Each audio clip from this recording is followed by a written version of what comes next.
Hey everyone. I hope you're having a wonderful day today. If you're in the mood for a fun and easy project, you've come to the right place. I've got the perfect bracelet design where we are going to learn how to braid 5 strands of capture chain together into a colorful, robust, gorgeous bracelet. If you are looking for the materials on the project, you can check out the video description below. And I want to welcome you to my channel. My name is Nilay Patel. I'm the owner, designer, and educator of SilverSilk and more. And my job is to bring you guys fun, fast, and easy tutorials using my product SilverSilk. And of course, the more is the tutorials, the other products that I like to use, and just anything creative that I can bring to the table for you guys with the business. So before we get started with our tutorial, I want you guys to hop on over to my YouTube channel. Please subscribe to the channel and please like this video with a giant big thumbs up. Very important for keeping the channel going. So I'm going to show you a photo of the project and I'm going to pan my camera down and we'll get started. Alrighty, I've got a few tools at my table. Well, really just a couple. This is going to be a very easy project, and it doesn't require too much at all. I just need a pair of chain nose pliers, and I'm using a pair from Weber's. And I've just got my cutters that are Lindstrom brand, and these are great for not only just the capture chain and SilverSilk. You can use it for thread, for beading wire, for craft wire, really almost any wire except for maybe the thicker gauge wires and memory wire would probably destroy the pliers. So I would stay away from those, but anything else is perfect for this. So I just have those two tools, and then I've got a few materials at my table.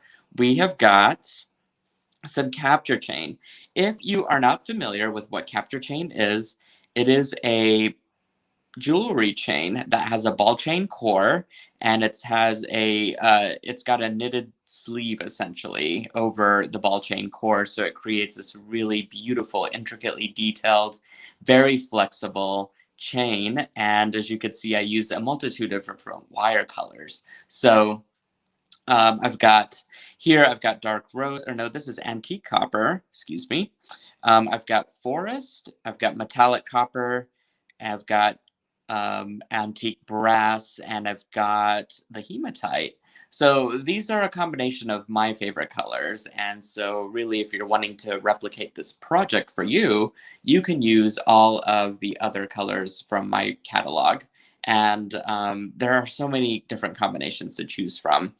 And I'm demonstrating right now a 5-weave braid, essentially, using 5 different chains. But you can still use this technique to do 20 chains if you wanted.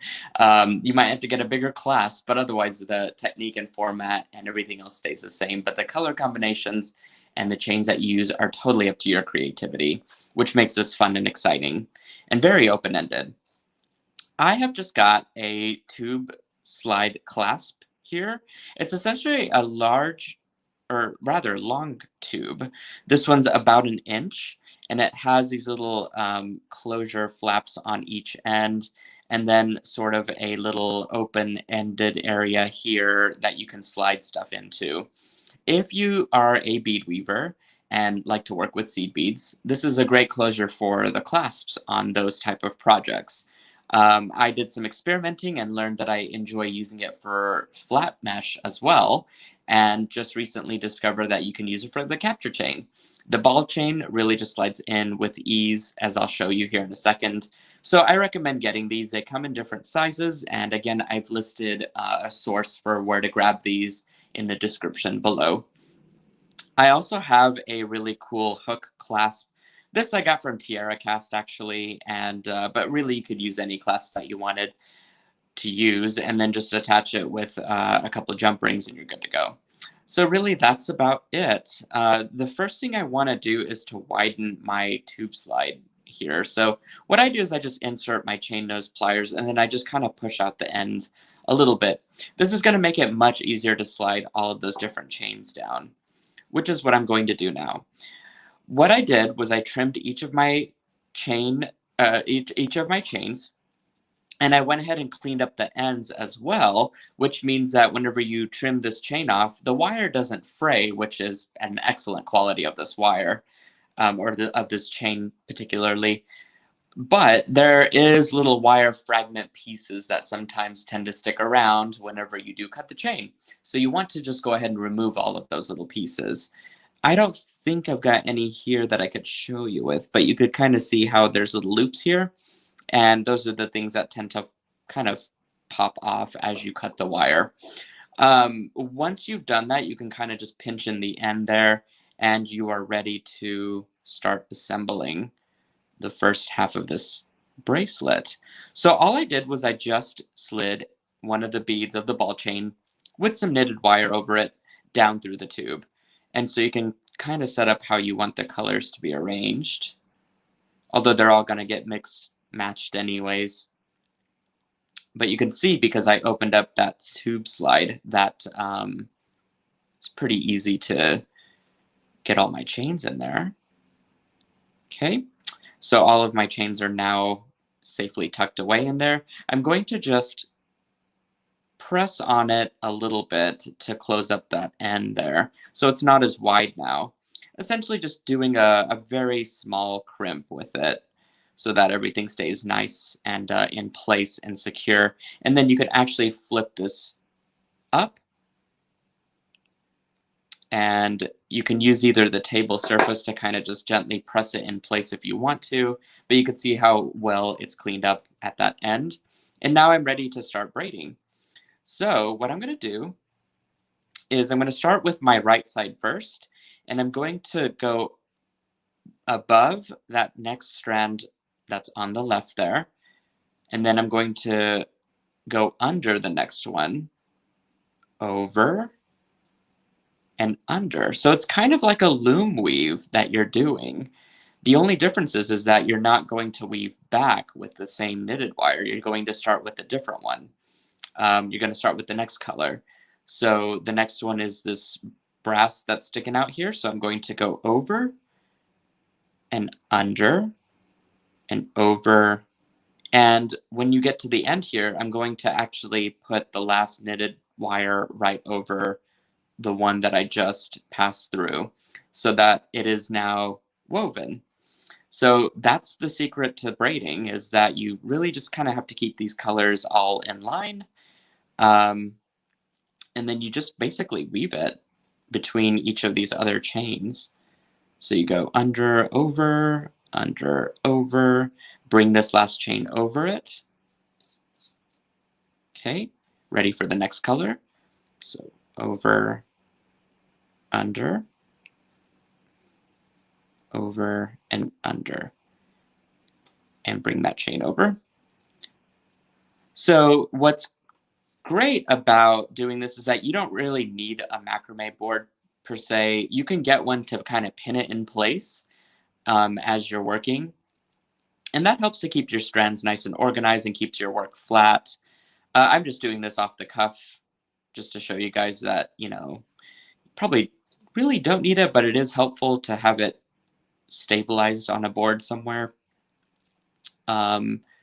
Especially if you're working with more than 4 strands, it probably will be a lot easier. I've done this a couple times already, so I feel comfortable not using a board, but you can absolutely use your board if you've got one. Okay, so I am just now continuing my braiding here. You can see that the I'm somehow keeping the braids nice and even, even though I'm freestyling this. Okay, there we go. But it works up so quickly, so you could really do a cool hat band if you wanted to. You could do a bracelet, you could do anklets, you can do, ooh, even a braided necklace would be gorgeous with all these different colors. Okay, so the trick whenever you get down to the other end is that I just kind of braid that last one off to meet the others. They all seem to be around the same size now, which is good. And I did want to show you one quick trick that you can use with some wire. So let me grab some craft wire here. I've just got some black soft flex craft wire, but I'm gonna get some out. Maybe. It's really wound around this. Oh, here it is. There we go. I'm just gonna get some out, and I'm gonna just clip a little bit here.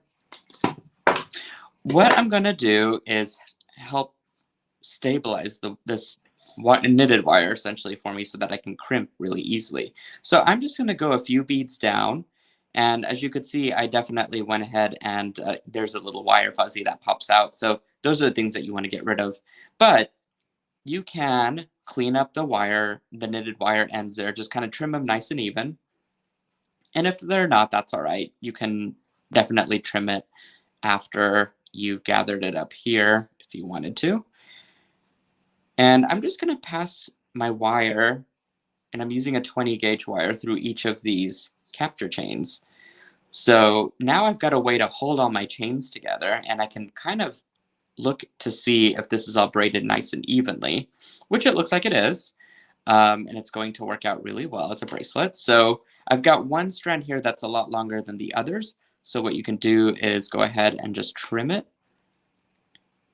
And now I get to show you those little wire things that pop out. So here we go. We're going to clean up that end, get all those out.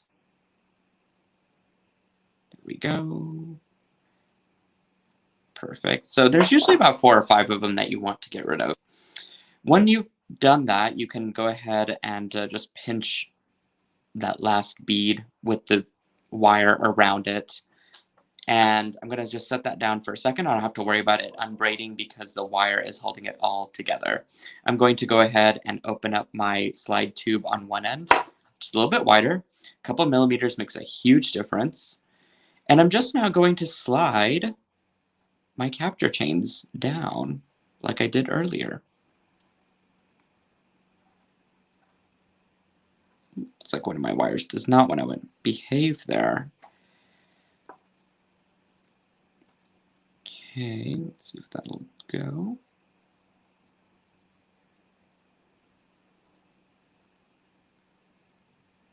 Okay, and then you basically can just slide all this stuff back down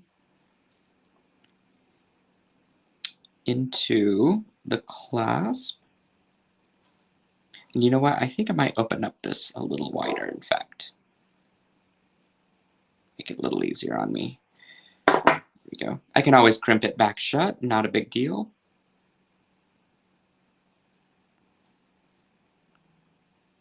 Okay, there's 4 and 5. Alrighty, so now I'm just going to crimp this shut.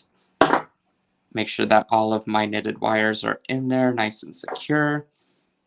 Go back and make sure that that slide tube is nice and closed and round, as you can see there.